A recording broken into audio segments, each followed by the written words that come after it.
Hi everyone, welcome to today's ODI Fridays. Who's been to an ODI Fridays talk before? Great, so lots of new faces, welcome. Yeah, you have too. Just a bit of housekeeping for you newbies. We are live feeding today's talk, so I don't know if that's actually a term, but I've just used it. It's on a live feed today, so if you have any questions for James, please wait for the Q&A at the end, so that people watching the live feed can hear you. And if you're watching the live feed, please use hashtag ODI Fridays in order to ask a question, and we'll read that out at the very end. It's a real pleasure to introduce James today. He's a friend of the ODI, and he's really passionate about using data to appeal to his audience and to actually write stories about London that are relevant and for the readership. So I am going to hand over to James, and thank you for coming in. Hello everybody, thanks very much for coming along today. For those of you who don't know Londonist, Londonist is a website that's been running for about 12 years now. We cover London, obviously. We have about 1.5 million readers a month. We focus on things to do in London, history, geeky stuff, that kind of thing. And what I want to talk to you about today is my experience of data journalism. I'm not an expert in this field by any stretch of the imagination, as you'll find out, but I am really excited by this. I think it's a really interesting thing. I've certainly had some ups and downs, which we'll go through later, yeah, I hope to talk you through it and see this is where I am with this. I'll be interested to hear what you guys think as well, so let's crack on. So, what is data journalism? In many ways, journalists have been doing data journalism for well over a century. Certainly when I started as a journalist, aged 18, the internet was not very well developed. We had a dial-up modem in our office we were only allowed to use for about half an hour a day because it was so expensive. This is a long time ago, obviously. But what journalists would do is you trawl through council papers, you'd go through data from hospitals, reports and so on, and produce the stories yourself out of that. Now, with the advent of much better computing power and much better access to the internet, big data, gathering of big data, we can create much more exciting types of story from things like this really exciting map of New York that Ben Wellington made, where he's found the worst places, based on stats, the worst places to possibly park in New York based on crashes. Similarly, there's some slightly more fun things which expose a more important tale, like this piece from The Guardian. They have a fantastic data blog, which I strongly recommend checking out if you haven't already. It's taken a quirky title where you're looking at all the books which have girls in the title, but actually using it to illustrate a much wider point as to find out how many of these girls actually end up dead. And similarly, I've used one of Matt's cartoons, but to illustrate the MP scandal, the MP expenses scandal. The Telegraph paid £110,000 or thereabouts for leaked data on MP's expenses, spent months going through that, and it prompted one of the biggest shake-ups of the expenses system that I think we've ever seen. Several members and former members of the Houses of Parliament being imprisoned. That is where data journalism is really effective in the public interest. When is it useful? It's probably right now is more useful than ever before. The fake news, dinosaurs and the like, people making up stories, having the ability to show your readers where you've got your source from, so they can go and verify it for themselves. They can fact check your work for you. It's about being open as a journalist with your readers, explaining to them why you're telling them what you're telling them, and how that you know this is the truth. This is particularly important, I think, at a time. I've got a picture there of Max Clifford because at a time when journalism is under increasing pressure financially, newspapers, websites and so on are increasingly struggling financially. PR companies, brands, wealthy people, crooked wealthy people, big international companies are spending more and more money on PR and marketing so that they can get their truth out there to us as the public, whether or not it is the truth. Max Clifford made quite a good career on not necessarily telling the truth at all, and it's not just him. This is quite frequent.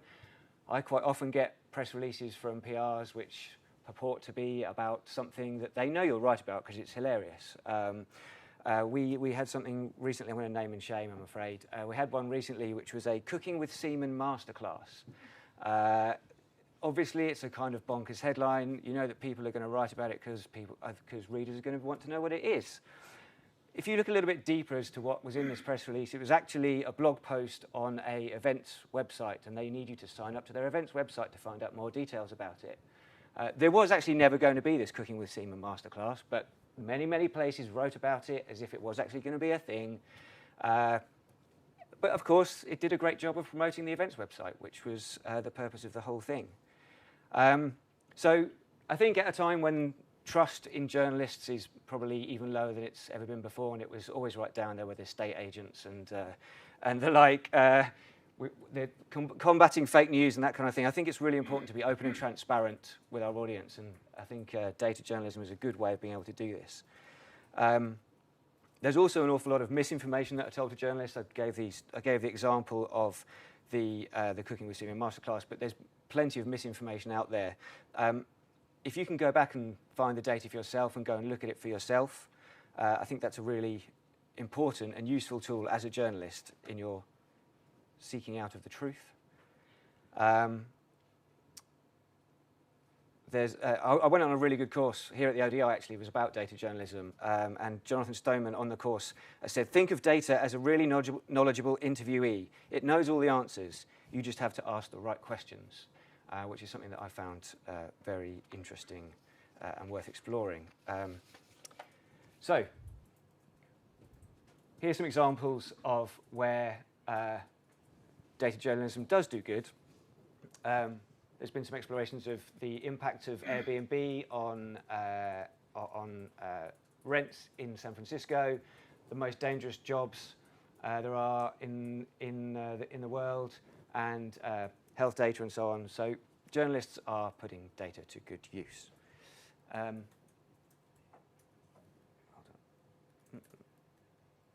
I've missed a slide. Oh, here we go. Right. So the challenges are, number one, journalists are not naturally maths people. I absolutely hate maths. Numbers freaks me out. I got a C at GCSE. I dropped it as quickly as I could. I think anybody who is naturally good at mathematics and data does not go into a job like journalism because they'll get paid much, much better doing something like accountancy or pretty much anything else. Journalism is one of the worst paid jobs you can get into, and that's why journalists aren't maths people, because they don't realise it. The problem with journalists not being maths people or not being naturally gifted at numbers is that it can really lead to a fear of spreadsheets. It's taken me years to make my peace with Excel.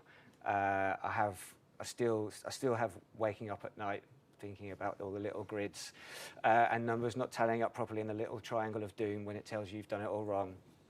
And I think for a journalist, that's a massive natural barrier to getting started with this. If you're not naturally inclined that way, you maybe are less inclined to get started down that route. I certainly found that I put off doing a lot of this work. Even though I was interested in the outcomes, the actual getting into a spreadsheet and working out what was going on was something that for me was actually quite a hard barrier to get over.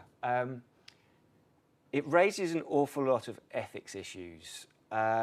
Just like stealing mail from someone's mailbox isn't acceptable, stealing data from a website equally isn't ethical. There's an awful lot of data on people's websites that I don't think they realise is accessible. If you do a specific search for an XML file or something, or an Excel file on someone's website, you'd be surprised how much stuff you can find. You can sometimes find people's salaries. You can sometimes find what they've paid to other companies. The level of security on some people's websites and intranets is quite low sometimes. I know some journalists have definitely found some definitely found interesting things out of that, and then they've had to make a decision as to whether you use that. Is it in the public interest or not? In some cases, they've uncovered wrongdoing. They've uncovered payments to public servants. They've uncovered gifts that shouldn't necessarily have been given, and that, you'd argue, obviously is in the public interest. And then there's other stuff that you might find, and just because it's there and you could find it, does it mean that you're allowed to use it? I don't think it's a debate that's been settled yet. You might argue that if it's there and they haven't hidden it properly, or they haven't put it behind a strong enough paywall, like maybe you could be out in the street and you could see that someone's dropped an important piece of confidential paper on the floor. Anybody could pick that up. Similarly, do you do that when you're looking around someone's website? I don't know. It's an interesting discussion. Going on from ethics, I want to talk about things like using data out of context. If you're a journalist, you're not particularly statistics oriented, or you're not necessarily very statistics literate. It's very, very important to be conscious of confirmation bias, or picking the data that you want to fulfill the angle or the story that you're trying to tell. It's natural for us as human beings, especially as journalists, to want to tell a story that makes an interesting read for your readers. I think it's beholden on us to be almost more skeptical with data stories than you are with other sources.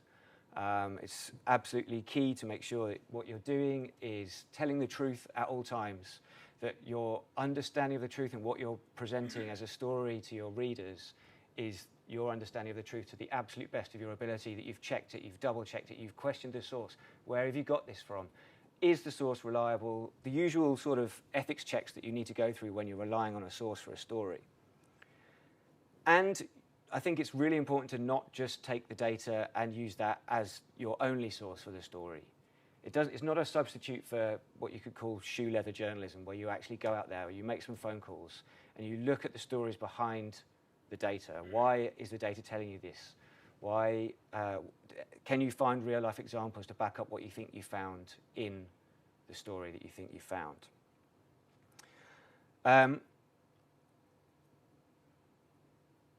I think that heavy level of skepticism is really key, especially around data, and especially knowing your own weakness around data, as I do. I'm always double-checking my results, asking someone maybe to have another look over it rather than just me looking at it. All that kind of thing is really, really important to making sure that you are really accurate with this. And finally, resources is another really, really big stumbling block. I mentioned earlier the financial pressure that journalists are under, that publications are under. It means that you just don't have an awful lot of staff in an editorial department any longer. And spending a week going through a spreadsheet and trying to pull out some stories from it and really exploring the data is not a luxury that I don't think many journalists have. In fact, I'd be surprised if it's more than 1%. Mostly, you're needing to produce a certain number of stories a day, or you need to be at least hitting like one really good story a day or every other day. And you've got massive pressure from your editor or someone like me who's going, come on, where's my copy? It means that you sometimes you might be reticent about embarking on this kind of thing. So I think you have to take that into account and just think about, right, is what I'm about to do worth it? Am I going on a wild goose chase looking at this spreadsheet, or is there really a story that I'm looking to tell here? Data, I guess, can be the source of data journalism, or it can be the tool with which the story is told, or it can be both. But you've got to treat it with skepticism, and you should be conscious of how it can shape and restrict the stories that are created with it. That was something that Paul Bradshaw said from Birmingham City University. And I think finally, on this challenges one is something that I want to go into a little bit further. It's what's the story? I've spent a fair bit of time mucking about with spreadsheets and plotting good-looking maps and making cool little apps and things like that, which has been very enjoyable as I've explored ways for our team to do more data journalism, to give the public access to some of the cool sources that we found and sharing with people. So here's something that I made. It's a really pretty looking map of London. I mapped all the publicly accessible toilets by London Borough. So you can see, you know, the greater number, there's obviously this higher concentration of publicly accessible toilets here and fewer out on the outskirts. And I spent some time making this map, and then I looked back and I thought, oh, this looks really good. And then I thought, so what? That's not actually that interesting, is it? Who cares? I mean, I can't show you on this, but you can hover over it and it'll tell you the figures. But who cares if there's 25 publicly accessible toilets in Wandsworth? It doesn't really mean anything. It doesn't tell you where they are. I have basically canned this because it was a waste of my time. It looks nice though, right? This is something I again couldn't quite, I can't quite capture it because it's interactive, but this is the cheapest and most expensive places to rent in London. This is a better example of a map of London that we've made. You can hover over this and you can see the cheapest and most expensive prices of flats to rent, places to rent in London by borough, and the mean. So you can kind of get an impression of where it's very expensive to live and where it's less expensive to live. And I think we included year-on-year change, that kind of thing. That is a good example for me of data journalism, telling you something that's interesting, giving you the answer to a story, and allowing you as the reader to explore it for yourself in a way that isn't just me as a journalist telling you this is what you should be interested in. So that was a good example of something that we did. And then I've put these in the wrong order. Being more positive about it. I'm super, super excited about the opportunities that there are for data journalism. For me, very much it's about democracy in action. There's an awful lot of open data sources from government, from public health, and the likes. And you can really explore that as a journalist to tell stories that have an impact on people's lives, or that hold the government to account for what they're doing. You can make them answer why you can at least ask the questions of them, why they're making certain policy decisions. And I think for me that's a very, very powerful thing that we should all embrace. Journalists are always very good at taking huge amounts of information and sifting it into what are the stories, making it accessible, making it interesting, making it something that you want to read rather than you having to go through the spreadsheet yourself or you having to look at the whole data set and try and pull out the story for yourself. For me, something that I think is really useful is it gives good journalists the chance to share their sources. We touched earlier on the lack of trust in journalists. I am fed up of people saying that journalists tell lies all the time, because they don't. Most journalists are always looking to tell the truth, or at least the best truth that they can find by doing the job that they're doing. It's pretty cheap and lazy for people to respond with, oh, this is just made up, where have you got your facts from? More and more database journalism where you can call back to your source, for me, is a great opportunity for us to be open with our readership and to talk about this is where we are where we are. And there's brilliant ways and more creative ways of telling stories. Infographics, we've all seen loads of infographics, but it's a great way of conveying information, which is part of a journalist's job. It's telling people information in a way that they can understand. It's quick and easy to understand. Infographics is a great way of doing it. For me, news apps or apps on websites is a really nice way to allow the reader to explore the data for themselves, but without, again, having to do the heavy lifting. You can allow them to explore your story in a way that they want to look at it. So you might present it with, this is the angle that I think is the most interesting angle, is a news angle. But if you give them an opportunity to play with the data through a table or similar, they can explore a certain part of it that they might be interested in. It means the journalist is no longer the gatekeeper for the information. Perhaps there was something that the journalist skipped over or only lightly touched on in their story, but you want to find out more about it. For me, having data sources and presenting data as an app or as an explorable table, that kind of thing, is a really, really exciting way of telling stories and giving people access to that kind of information. So How easy is it to access data, and how can we build stories from it? It's definitely becoming a lot easier, certainly with more and more technology. There's plenty of organisations that are making their data sets available. London Data Store is a really great one for us. TfL is very open about their data. I got asked recently what was my favourite design thing from TfL over the last 100 years, and I said it was their open data policy, because without them you wouldn't have Citymapper or the other useful tools that you use to get around London. I don't use the Journey Planner, I use Citymapper. But without that kind of open data policy, you wouldn't have access to this kind of thing. We're in a time where other organisations are using data to push their own agenda as well. How many journalists are in the room? I'm sure you're all sick to death of those press releases about a survey told you this, that, and the other, which you know is cobblers and is just marketing for the company. But more and more other organisations are using things like rental indexes and that sort of thing, which is more reliable data, and you can explore that for yourself. Again, with that certain sceptical eye on it. I do think we need to do more. I know a lot of organisations struggle with the concept of opening up their data to public analysis and just keeping it free and open. I think there's some fears about competitiveness. Am I opening up my business to competitors?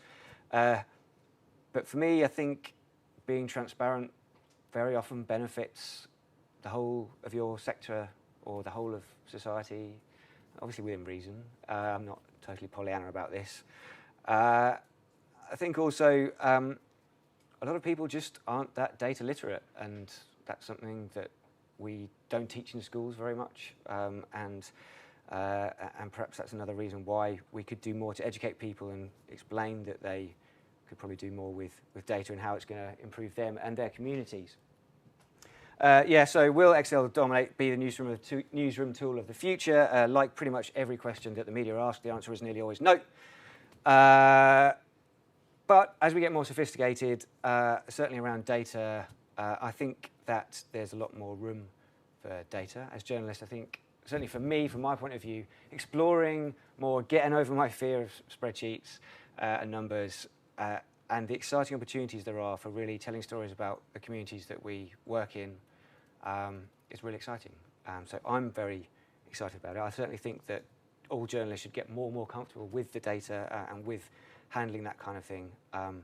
We're certainly very open to the idea of telling other people's data stories, so if you have stuff that you want to share with us, I'm really keen to hear what you guys are working on too. Drop me a line. Thank you.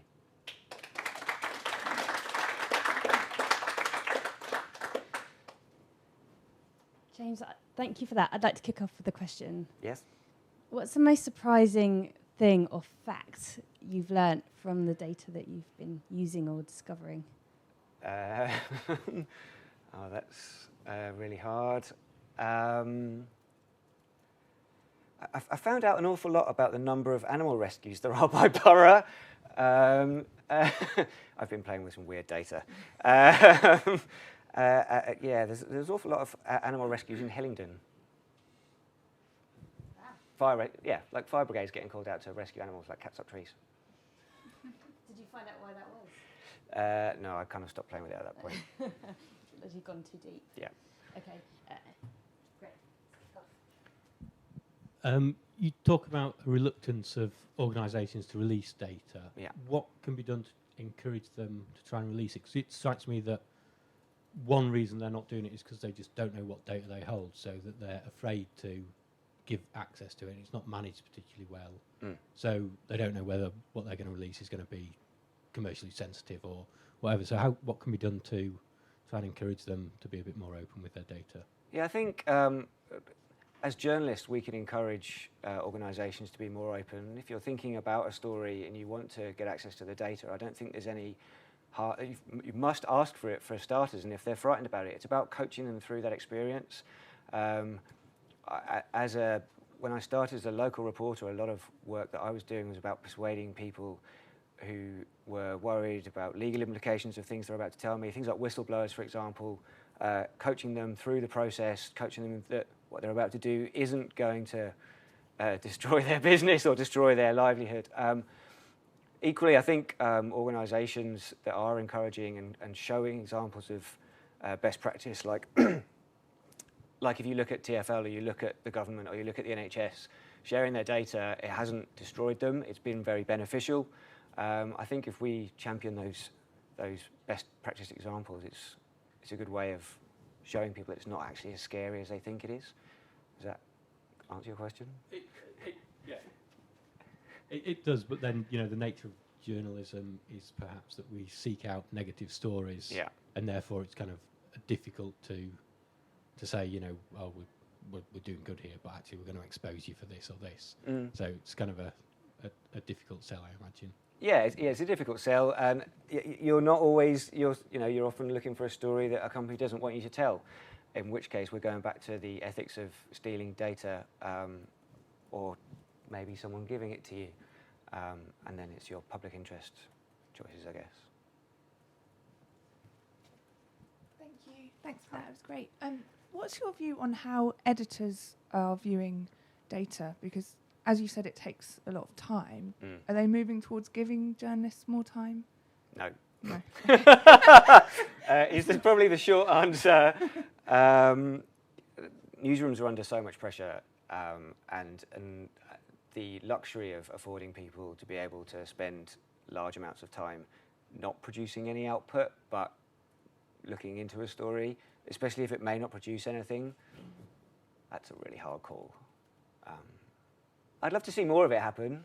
I think, you know, I certainly think that there's a lot of scope for like citizen journalism, people who explore the data for themselves and then share it with publications. There's some exciting opportunities around that, but certainly in a newsroom, especially, the way things are going at the moment, I try and make time for doing it. And I think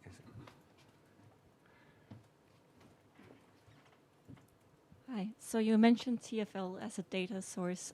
Are you using any other data sources? And also, second question, if there was some data that you really wanted, what would that be that you couldn't get? Okay, so other data sources I use, I'm very reliant on the London Data Store. Obviously, we're a London-based publication. Finding it's an absolutely amazing, rich source of information. Data.gov.uk is also absolutely fantastic. You can pull all sorts of stuff from there. But go to your local councils as well. It kind of depends what sort of journalism you're interested in doing. If it's news stuff, then those are great sources. If it's slightly more nebulous things, and they're quite often out there. If you just do some Google searching for the sort of data you're looking for, it is quite often out there in some way, shape or form. And if it's not, you can always go and ask for it. I think might as well ask. What data would I like the access to if I could have access to anything? The ability to read everybody's minds, I think. Yeah. Any more questions? Anna, do we have any on Twitter? We don't actually, funnily enough. We usually do. I think we have. Oh, there's one over there where we. It does work. People at home can hear it doesn't amplify. Right. So I have a question about the readers and what do we do about the fact that people don't trust data anymore? So we do the work as researchers maybe to deliver the data. You do the work to translate it into something that people can understand. Yeah. Why don't they trust it? I think we live in an age where statistics and all of this data doesn't seem to be trusted that much. So yeah, I agree. I think we do have a massive challenge around the presentation of statistics. Statistics damn lies and statistics. You can make facts tell almost any story you want to. I think that people don't trust them because they are quite often spun. I think journalists are just as guilty of it as marketing departments. Sometimes if you're trying to tell a story, you might not be telling a story that, as a scientist or a researcher, necessarily you feel reflects your work in the way that you would like it to. I understand that criticism. I think all we can do is, as journalists, be as upfront, as open, and as honest as we can be, as we are, and to share the data source with the readers. It's then beholden on them to go and, if they doubt it, to go and check it for themselves. If they're not prepared to do that, I don't really hold much truck with that argument of them not trusting the data. If you've presented the data for them to go and find out for themselves, if they don't believe you, just say, well, look, here's my proof, but they won't look at it. But why do you think this mistrust in data in the public? Why is there a mistrust in data in the public? Specifically, like the stats were coming out before the referendum, the EU referendum. Oh, you're talking about polls around the polling and... I mean, what is happening right now? We knew that was going to happen, right? Like, based on data, we knew that was going to happen. And people didn't trust that data, right? So, and they voted against So people don't trust data. I think there's an awful lot of public narrative around not trusting experts, and I think we've seen some important collapses in trust around forecasting, economic forecasting, around polling, and I think that sort of story, as long as after you have a few of those examples, that narrative is the sort of narrative that gets attached to people who make these sort of predictions and who do hold huge amounts of data, and then it becomes that really easy leap in your mind where you don't need, experts, they don't know what they're talking about, do they? Which is lazy and bad. Any more More questions question here, yeah. Hi. Hi. Yeah, it's just, is there any evidence that when you did your map of the rents in London, Yeah. that making the map actually made more people go and see it, and also that people are actually that interested? I mean, you put a lot of effort into finding the data, presenting it. Are people actually that interested in it? Yeah, that's a really good question. Yes, they are, absolutely. We've run that story before without the map. We've essentially listed maybe like the top 5 and the bottom 5, and written 250 words or so on it. That piece did about 10 times as many page views as any other article we've written on that topic. So giving people the opportunity to explore where they live, for example, especially people who are interested in how does this apply to me. So giving people the opportunity to look at where they live, or to look at the factors that impact them, has a significant improvement we've found on people's interest. Which is why I'm prepared to invest in it if we can tell the right story. Coming back to your point about, is it worth investing people's time, taking them off doing other stuff? Yes, if we can find the right story. Did you want to follow that one up? Or? Thank you very much. My question is about a genre of stories that we can tell with open data. So can we, opposed to pictures of how London can look in this or that dimension, can we as journalists make investigations based on open data? How do you mean? I mean, like finding a scoop in the open data. Yeah. There are so many data sources out there. You can pretty much find a scoop. They're all over the place. You'll find some exclusive angle somewhere. You just have to look, and you have to think about what the stories you're trying to tell. Sometimes you'll get the data set and you'll be looking through it. You'll look at it this way, you'll look at it that way, and then the story will come to you. Sometimes you'll have an idea in your mind as to what you think the story should be, or what the story you want to tell is, and then you go to the data to understand if you can tell that story from it. Does the evidence back up your thought process? Does that make sense? But there's so much out there that, yes, you can get a table and I can tell you. The thing I did about the animal rescues actually was not interesting to start with, but when you start layering over things like fire station closures, how many people that live in the area, so number of cat rescues per capita based on fire station closures, you can start to see the pressures that are being put on public services, and then you do start getting a story out of it. I guess it just depends the way you're looking at it. I think, did you want to? Yeah. Is there an issue with the term data journalists and data journalism in terms of putting people off? Because you've said that journalists don't like numbers, and as soon as there's a label of data journalist, have you found that journalists just go, oh, that's not for me, and kind of backed away? Yeah, openly, I've struggled to generate a lot of excitement among my team when I start talking about data journalism. But I think it's because they have exactly the same barriers that I had when I came to this, and I was like, oh God, this is going to be a spreadsheet nightmare. Once you start showing them the stories that you can tell, then I think it really gets people excited about it. I think you're right, there's probably a problem with the label data journalist. Ultimately, it is journalism still, like I said at the start. I've been trawling through council papers since I started, which is basically data journalism, it's just not using a computer. So yeah, we're all journalists, I guess. Some of us use data too.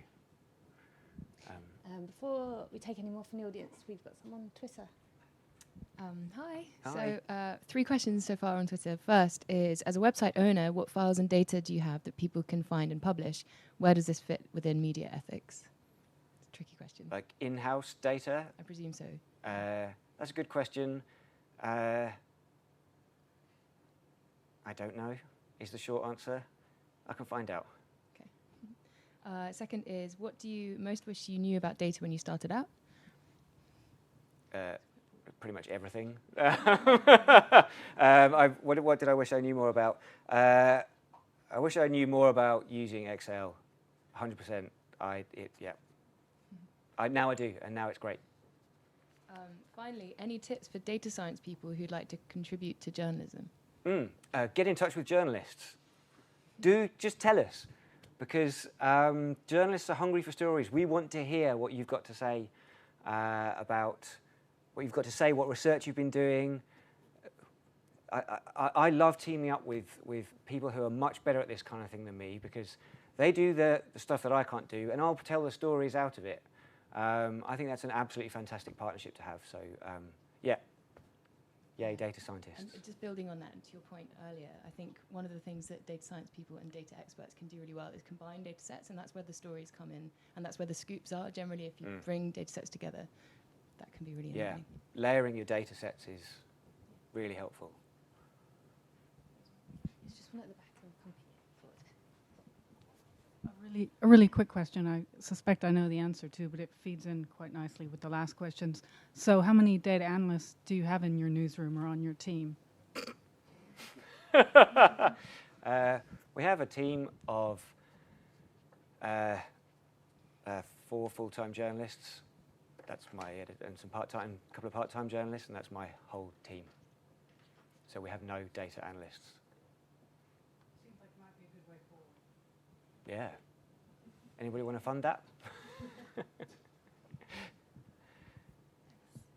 Hi, thank you. I'm not a journalist, but I do work with data, and it's usually very flawed in terms of data quality. And I find that whenever I present stuff, it always comes with loads of caveats, so I can never really, with any certainty, I wouldn't put my hand in fire sometimes to say this is what it actually is. So just from that example, like the map with all the publicly available restrooms in London, what if a local authority hadn't posted all of them, or if their data wasn't completely? How do you account for that in the way you write the story? Yeah, I think that's a very, very good question.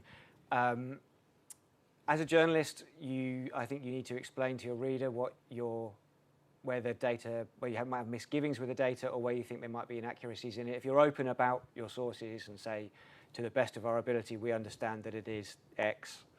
There's a conflict there.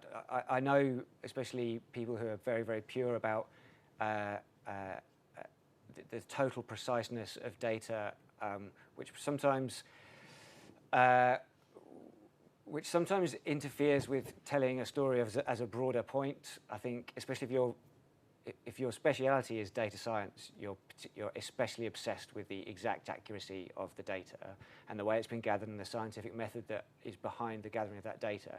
As a journalist, you're probably less interested in that, but that's notwithstanding the fact that you want to tell the truth as much as you can. Does that make sense? Yeah, I just feel like sometimes maybe this is coming from like a place where I probably don't know a lot about journalism to begin with, but there was that whole, I don't know if it's a myth, but the 3 sources or something like that whenever you verify a story. I mean, I feel like with data, if you have it from one source, how do you go about verifying and sort of making sure that it's as accurate as you'd like it to be? Yeah, it's a good point, and this is why I think I referred earlier on to not just taking the data as your sole source for the story, getting out there and actually trying to find some human proof behind what you're finding in the data, or finding other ways to back up what you think you found in the data. It's one source, it's not your sole source for your story, although it can be a very good guide for you, I think. Any more questions? Yeah. Oh, new question. So I just want to go back to, you talked earlier about helping your readers to understand the data that you were presenting. What have you found that's worked? Or what are the challenges that you're still trying to work with? Sure. The challenges that we find is nearly always about resource. The things that work for us is enabling people to uncover their own truths, or to find the bits of the story that are most relevant to them. So going back to the rents map, being able to show, for example, how does your borough stack up against other people's boroughs in recycling or whatever. It enables you to personalise the story to your own particular interests, I guess. So that's really working for us. I suppose bringing to life some on the surface dry data, but which has an important social result, it can be quite a tough sell. Does that help? We're still feeling our way in this. I definitely don't have the answers totally on this, but yeah, what was really, really working for us is enabling the reader to personalise the story for themselves. We've got time for a couple more questions. One at the back, I'll come back to you. Thank you. You mentioned earlier about enabling people to make news more relevant and more personalized for themselves. So in a battle of sharing fake news and real news, there will be people that would want to find content that will confirm their beliefs. So how moving forward, how do we overcome that battle? So like, for example, Trump, very clear. They would always want to find something that they want to believe in, something that can confirm their beliefs. So like immigration and all that. How do we overcome that battle? It's a good question. It's a very broad question. I think the more education we can do around how to identify fake news and not, and to encourage people to really educate people to read stuff that doesn't agree with your viewpoint is so important. How we actually do that, I don't know. It's going to take a concerted effort from everybody, journalists, publishers, social media platforms, schools. I think having an inquiring mind and challenging yourself intellectually is a super important thing to do, and it's very easy to not do that. It's very lazy. One more question. Sorry. Yep. We'll finish off with you at the front there. Okay. So I'm just thinking about the role of citizen-generated data as a way to sort of combat official narrative, because sometimes even the categories in which open data is like published are kind of biased inherently, right? So have you had any experience in crowdsourcing data and producing like alternative sort of look on the data? No, is the short answer. I haven't. I would love to do more of that. I haven't done any of it yet, though. Have you got any experience in that, or have you? Well, like for example, with a friend, like she did citizen. how to say, they registered their data on the bikes, and basically they produced a map of like density of bike lanes, and this was a good evidence for saying that here is like overcrowded bike lane, do something, for example. Yeah, I love all that stuff. It's really fascinating for me.